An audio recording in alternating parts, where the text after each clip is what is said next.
Bersama saya Engku Azmin dalam rentasan berita edisi 1651. Antara paparan utama. PMX bawa mandat Malaysia bangkit isu kekejaman Israel. Reformasi nafas supaya petani yang untung, bukan kartel. Perbuatan kes buli tidak wajar rosak imej UPNM.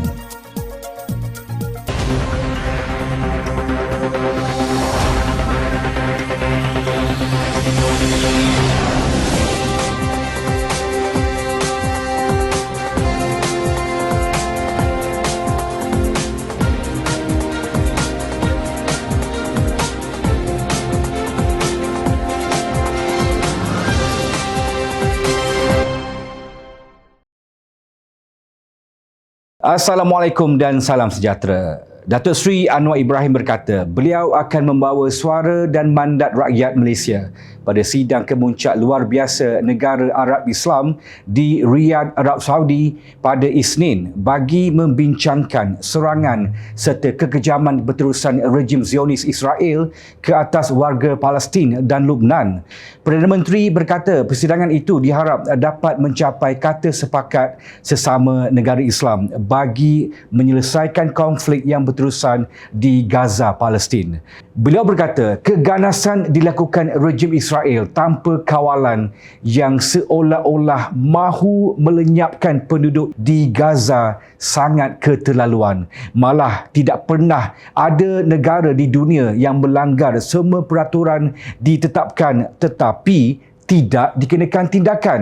Susulan itu katanya beliau dan Presiden Mesir Abdel Fattah El-Sisi berlepas ke Riyadh pada malam semalam bagi menghadiri sidang kemuncak itu untuk membincangkan perkembangan terakhir yang berlaku di Gaza, Palestin. Kita lihat rejim Israel seolah-olah mahu melenyapkan rakyat Palestin daripada bumi Gaza dan melakukan apa yang disebut sebagai genosid. Belum ada dalam sejarah dunia satu negara boleh melanggar semua peraturan dan undang-undang, membunuh kanak-kanak dan wanita, melakukan kekejaman dengan merampas tanah, menakluki sebagai penjajah. InsyaAllah, saya akan membawa suara dan mandat rakyat Malaysia sewaktu sidang kemuncak luar biasa negara Arab Islam itu bagi membincangkan serangan dan kekejaman berterusan rejim Zionis Israel ke atas warga Palestin dan Lubnan. Sebenarnya, Malaysia sudah cuba menyampaikan pandangan kepada rakan kita di negara Arab dan Islam yang disebut sebagai Global South atau Pakatan Negara Selatan untuk mendesak Israel disingkir sebagai anggota Pertubuhan Bangsa-Bangsa Bersatu PBB, katanya berucap di hadapan lebih 1,500 kaki tangan dan pelajar Universiti Al-Azhar Al-Sharif pada program syarahan umum semalam di petik bernama. Turut hadir mendengar syarahan bertajuk Teguh Bersama Visi bagi Umat Islam menerusi pemerkasaan teknologi sosial dan ekonomi itu ialah Menteri Luar Datuk Seri Muhammad Hassan dan Menteri Pelaburan, Perdagangan dan Industri Tengku Datuk Seri Zafrul Tengku Abdul Aziz. Pesawat khas membawa PMX berlepas dari lapangan terbang antarabangsa Kahirah menuju ke Riyadh, Arab Saudi pada kira-kira jam 7.17 malam tadi bersamaan jam 1.17 pagi di Malaysia. Perdana Menteri akan kembali ke Kahirah pada malam ini bagi meneruskan beberapa program rasmi yang dijadualkan bersama delegasi Malaysia dan Mesir. Pada 1 November lalu, Anwar yang juga Menteri Kewangan mengesahkan menerima undangan daripada Putera Mahkota Arab Saudi Muhammad bin Salman bagi menghadiri persidangan khas itu di Riyadh.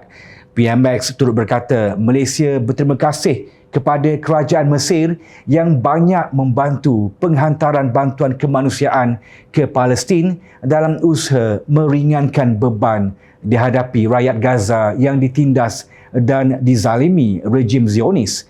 Beliau berkata kerajaan Mesir juga mengirim 2 pesawat tentera ke Rafah untuk mengambil pesakit Palestin dan dihantar menjalani rawatan di hospital tentera di Malaysia. Terkini, Perdana Menteri telah selamat tiba di Riyadh, Arab Saudi bagi menghadiri sidang kemuncak luar biasa Arab Islam hari ini. Menurut satu kenyataan Wisma Putra yang dikongsi di laman X, ketibaan Perdana Menteri disambut Timbalan Gubernur Wilayah Riyadh, Putera Mahkota Muhammad bin Abdul Rahman serta Datuk Bandar Wilayah Riyadh Dr. Faisal bin Abdul Aziz. Setibanya di lapangan terbang antarabangsa King Khalid Riyadh, PMX menerima penghormatan kawalan kehormat sebagai sambutan rasmi kedatangannya.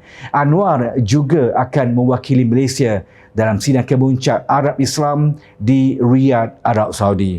Beliau dijangkakan membawa usul menghentikan kekejaman Israel terhadap Palestin dan menyampaikan suara serta harapan negara di pentas antarabangsa.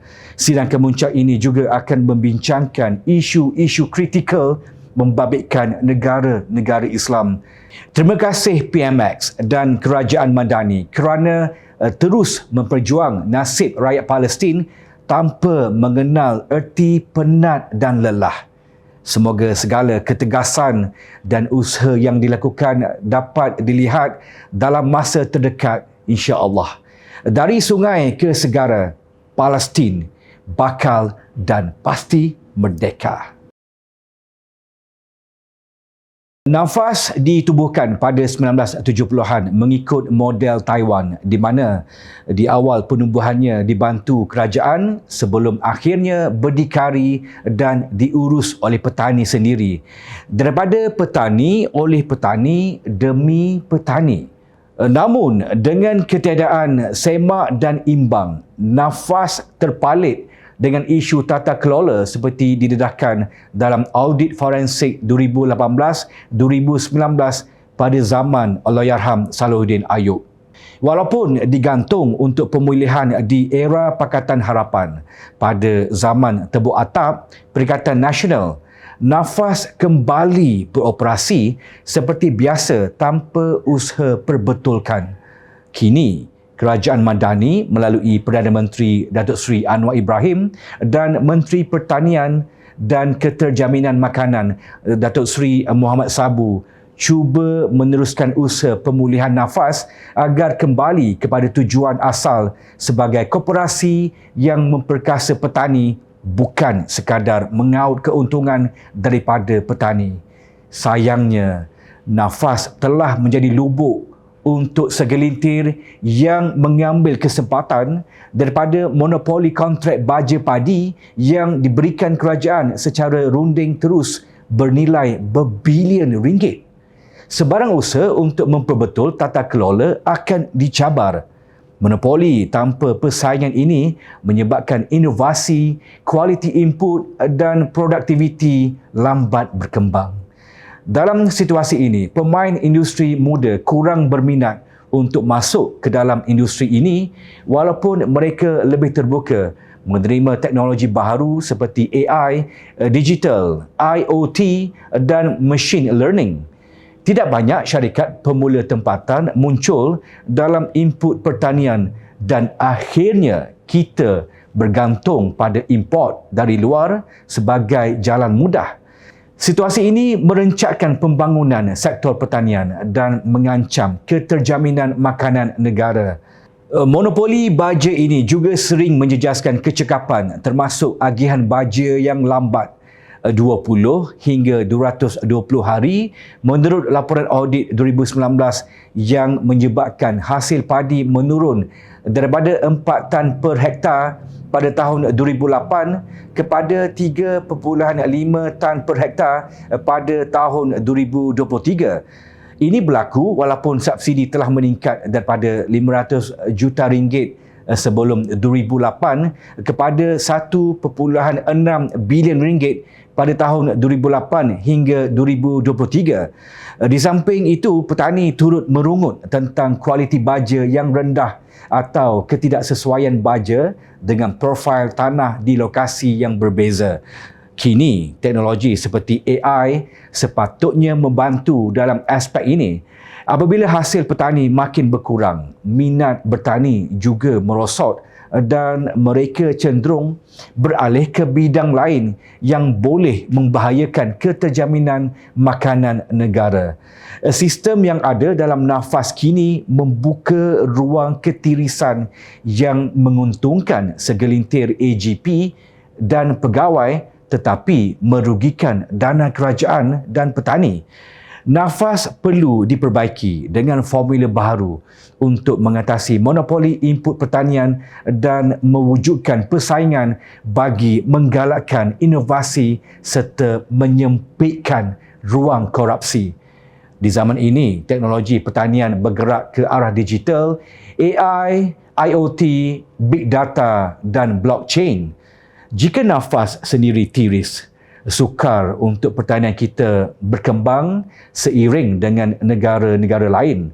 Usaha reformasi ini telah dipersetujui bukan hanya oleh PMX dan juga Muhammad Sabu merangkap Presiden Amanah, tetapi juga oleh Presiden UMNO Datuk Seri Zahid Hamidi kerana ia melibatkan kepentingan negara.